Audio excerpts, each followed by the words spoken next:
রাজধানীর Uttara milestone school and কলেজে প্রশিক্ষণ বিমান বিধ্বস্তের ঘটনায় দগ্ধ আইমান নামে আরও এক শিক্ষার্থীর মৃত্যু হয়েছে। সকাল ৯টায় জাতীয় বার্ন ইনস্টিটিউটে চিকিৎসারত অবস্থায় তার মৃত্যু হয়।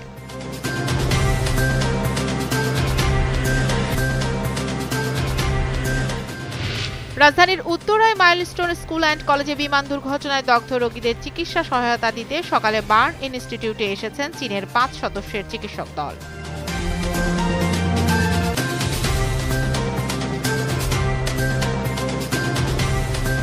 ফেনীর পরশুরামে ভারতীয় সীমান্তরক্ষী বাহিনীর গুলিতে মিল্লাত হোসেন নামে এক বাংলাদেশি যুবক নিহত হয়েছেন। এ ঘটনায় আফসার নামে আরও একজন আহত হয়েছেন। উপজেলার বাঁশপদুয়া সীমান্ত এলাকায় এ ঘটনা ঘটে।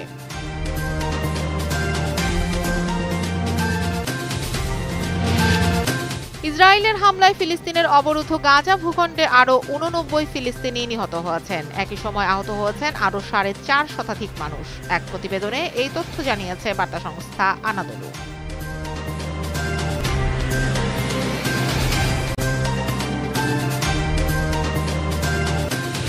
ফিলিস্তিন রাষ্ট্রকে আগামী সেপ্টেম্বরে অনুষ্ঠিত জাতিসংঘের সাধারণ পরিষদের স্বীকৃতি দেবে বলে ঘোষণা দিয়েছেন ফরাসি প্রেসিডেন্ট ইমানুয়েল ম্যাক্রো। এক্সে দেয়া এক পোস্টে এ ঘোষণা দেন তিনি।